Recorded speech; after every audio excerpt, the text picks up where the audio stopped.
Hello and welcome to Witches and Prose podcast. My name is Haley Camarillo, author of Fury and Flame, book 1 of the Witching Hour series that will be available this September. Today I have with me the lovely author Chelsea Flewellen, author of Lythreal, which is actually out now and available on Amazon, so you can pick that up today. Welcome to the podcast. I'm so glad to have you. Thank you. I'm excited to be here. Awesome. So can you tell us a little bit about your book? Tell us about your book. What's it about? So it's focused on Emma Jean. She's 18-year-old senior in high school. She's going through some emotional abuse at home, and her mom's need to control her goes a little too far, and Emma Jean ends up running away from home. She ends up going through a portal, taking her to a new realm that has magic and this evil king that really doesn't like newcomers in his world. She meets a lot of new people that she's come to love. She loves this new land, these new possibilities. And then she has to fight with either staying there or going back home. Oh, that is a hard choice. Yeah. That would be really hard. That sounds like such an awesome premise. I love that. Thank you. What inspired Lythreal? So the magical system within Lythreal is emotion driven. So it feeds off of emotion. So you think back on a memory, a feeling, and that's what powers the magic. And so that concept really kickstarted the story for Lythreal. That is amazing. I absolutely love that. So do you have, are there, the magic itself, like what, does it come in the form of like elemental magic or like mind magic? So I would say a lot of it is, with your mind, but in there, if you want to bring about joy, then a certain color beam or whatnot would appear. There are some elemental contributions to it where if you breathe in the scent of like a pine tree, it like rejuvenates and refuels. That is beautiful. I love that. Thank you. That's really cool. Okay, so what started you on your writing journey? So I've always liked to write. I used it more of a therapy before, where I would just kind of write out my frustrations, rip it up and throw it away. I was a big promoter of that. But I've always loved creating stories because it just had endless possibilities. And so in English, when my teachers would have the writing prompts on the board, I could write the whole given time. And then I would actually take some of them home and just continue writing because I got this hooked on this idea. And so a couple years ago, I had this idea in my head with this emotion driven magic, and I just kind of wrote it down, but I didn't think anything of it. I was like, oh, it's not going to go anywhere. It's just going to sit on my computer. And then I happened to bring it up to my husband one day. He's like, can I read it? And I was like, oh gosh, no, this is just, this cute idea I had that, I just wanted to chat with you about. And so I ended up letting him read it. And he was like, you have to make something with this. I need more. This has to be something. And so 2 years later, I have a book. That is amazing. That's so awesome to have that support. How has that been? Do you have like a nice support unit for you at home? I do. My husband is incredibly supportive and encouraging. Like I said, if he hadn't said anything, if he hadn't told me to pursue this more, it wouldn't have left my computer. And then my kids are obviously very supportive. They love it. My in-laws have been very supportive. Everyone has been very encouraging and uplifting. I have other family members who write. And then my cover artist is actually my neighbor and close friend. And so they were super supportive of the whole thing. That's awesome. And how awesome that you have someone so close to you to be able to be your cover artist. That is amazing. Yeah. So that's awesome. Okay, so is it a YA or is it adult? Yeah, so it's young adult. Okay, perfect. Yeah, because she's 18, like the main character and some of the side characters, are that 18, 19 range, but it's for young adult. Perfect. So, is there any romance in Lythreal? So there's a sweet romance. It's definitely not spice, Yeah. but there is a sweet romance that definitely ties into the plot of the story and helps drive the plot. And it's like a soulmates trope, Oh, love which that. I just, yeah, right. I love the soulmates trope so much. So I'm like, of course I had to write it in there. Yes, I'm a sucker for a mates trope. So if that word's in there anywhere, I'm like, okay, I'll pick up the book. Right. So, yeah, that's amazing. I like that a lot. Okay, so tell me about your biggest struggle writing this.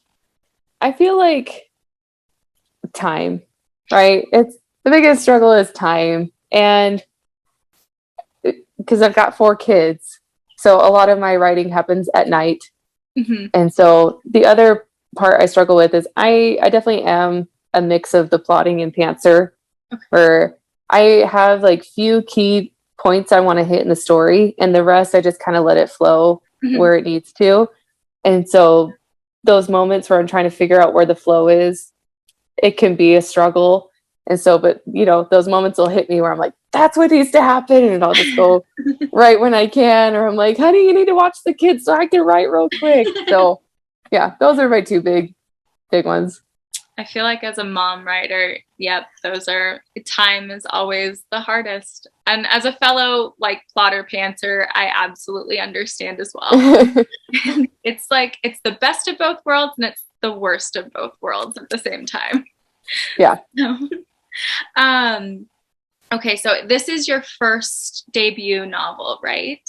Yes. Awesome. Do you have anything planned or in the works for in the future, like a sequel? Yeah, so Lythreal is going to be a duology. So I'm working on book 2 right now, and it'll be the final to this series. So yeah, currently working on the rough draft for that one. And my goal is to shoot for a year from now to publish it, but I'm going to be lenient on that, for myself. But that's going to be my goal in mind.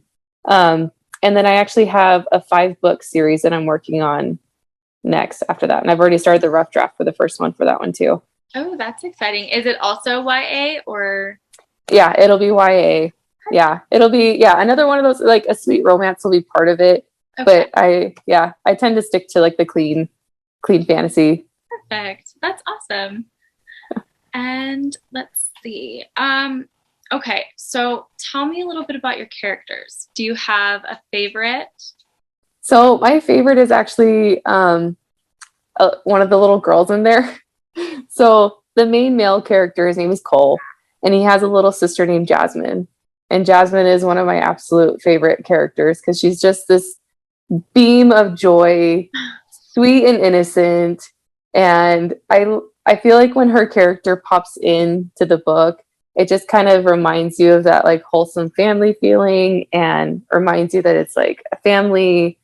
And so I love her little bits when she shows up, and she's got this kind of spunkiness to her. And so I just love her character so much. Oh, she sounds so fun. I love that is awesome. Okay, do you have a favorite quote?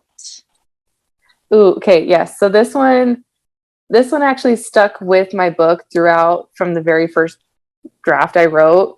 And so it's misery loves company and no one likes to feel alone. Oh, I love that. That's so yeah. Very deep. I like that. That's awesome that it was able to like go through like the testament like of the whole process. Like yeah. And it's in like that turning point where Emma Jean has this girl that she's met that's it started out as her enemy, and they turn to friends. So this is one of those quotes from that turning point where they go from enemies to friends. Oh, that is awesome. Yeah. Perfect. Is there anything else? Let's see, world building wise. So what inspired like your world building process?